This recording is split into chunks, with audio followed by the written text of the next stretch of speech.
Galactic Empire took her kids, so Baba Yaga came back with Honey Badger. In the far reaches of the Orion Arm, where stars burn cold and the Galactic Empire's iron grip choked entire systems, Baba Yaga's name was a whispered legend, not the fairy tale crone of old Earth, but a woman, or something like one, whose wrath could unravel fleets.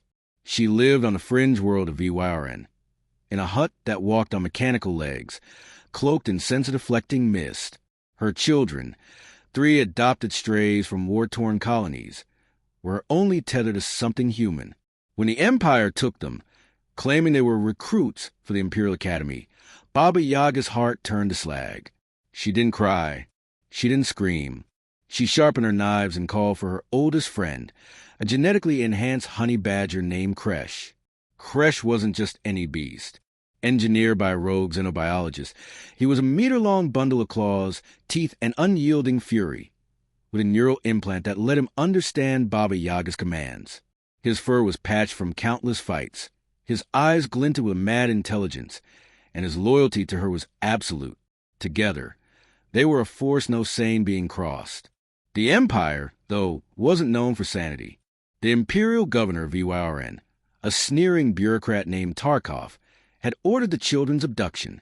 He saw Baba Yaga as a myth, a ghost story to scare recruits.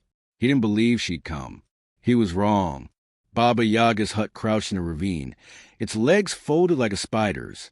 Inside, she pored over a hollow map stolen from an Imperial outpost.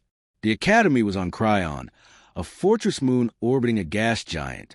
It was a labyrinth of durasteel, guarded by droid sentries and stormtroopers. Her children, Lyra, Tove, and Lilsana, were there, likely caged in re-education cells. The thought made her blood boil.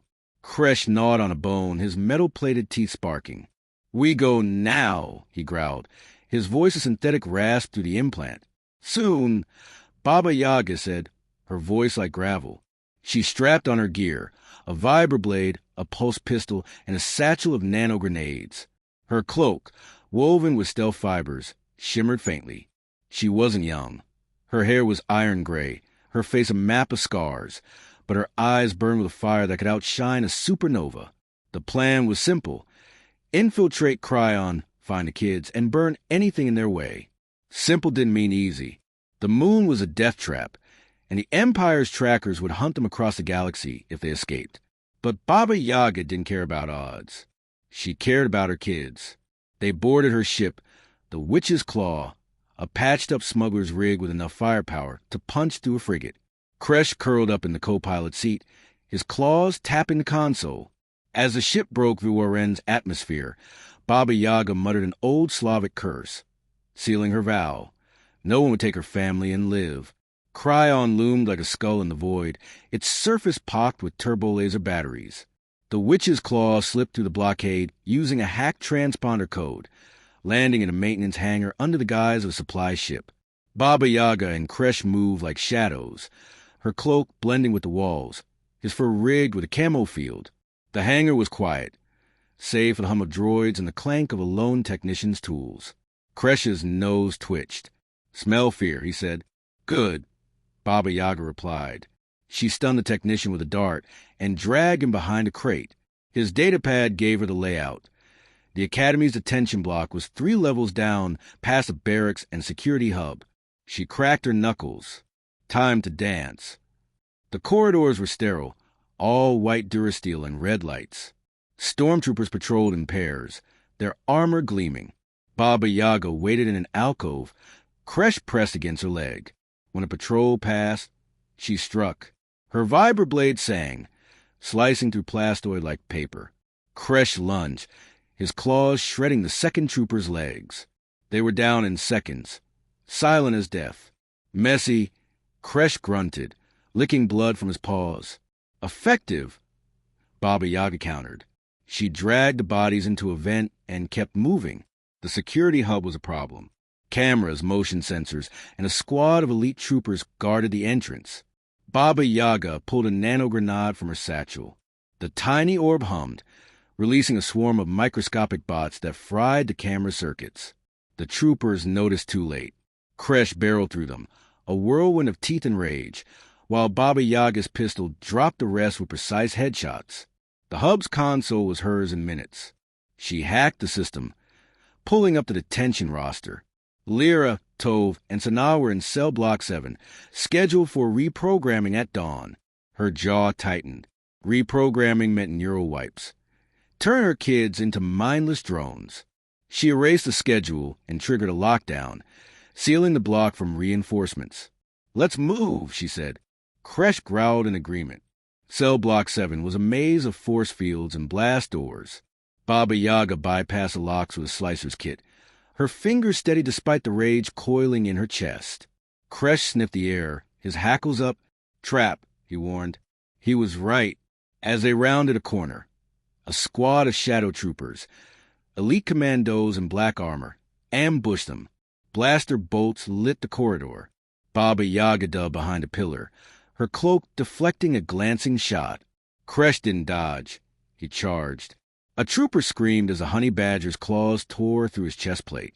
Baba Yaga fired, her pulse pistol's blue arcs dropping 2 more. The rest scattered, but not before she tagged one with a tracker dart. "Follow," she ordered Kresh. The badger's nose led them to a hidden lift. The tracker's signal pulsed from below, likely the command center. If Tarkov was anywhere, it was there. The lift opened to the detention cells. Lyra, Tove, and Sanaa were in a single cell, their faces pale but defiant. Lyra, the eldest at 16, clutched her siblings close. "Mama," she cried, spotting Baba Yaga. "Hold on, Mishka," Baba Yaga said, her voice softening for the first time. She sliced the force field's controls, and the barrier flickered out. The kids ran to her, Sanaa's small arms wrapping around her leg. Tove, always a skeptic, eyed Kresh. "He's uglier than I remember." Kresh snorted. "Brat." No time for reunions. Alarms blared, and the tracker dart signal spiked. Tarkov was moving. Baba Yaga led the kids through the corridors, Kresh at the rear. They reached the hangar, only to find it swarming with troopers and a towering AT-ST walker. Tarkov stood on a platform, his smug face lit by the hangar's floodlights. "You're persistent, which," he sneered, "but you're out of tricks." Baba Yaga smiled, cold and sharp. "You took my kids. That was your last mistake." She tossed her last nanogrenade. The swarm erupted, shorting out the walker systems. It staggered, crushing troopers underfoot. Kresh launched himself at the nearest squad, scattering them like toys. Baba Yaga fired, her shots precise, while Lyra grabbed a blaster from a fallen trooper and joined in.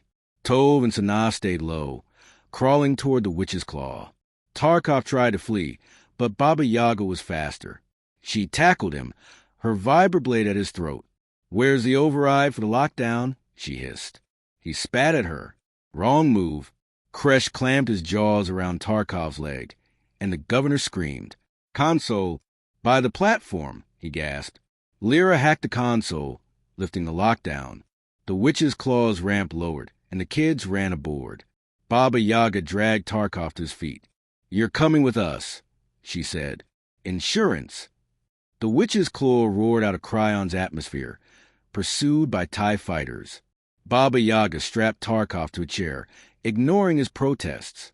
Lyra took the co-pilot's seat, her hands steady on the controls. Tove and Sanaa huddled in the back. Kresh curled protectively around them. "Jump ready," Lyra called. "Do it," Baba Yaga said. The stars blurred as the ship leapt to hyperspace. They ditched Tarkov on a backwater moon, leaving him with a broken comm and a long walk. The Empire would find him eventually, but not before Baba Yaga and her kids were gone. She set a course for a free colony in the Outer Rim, a place the Empire rarely touched.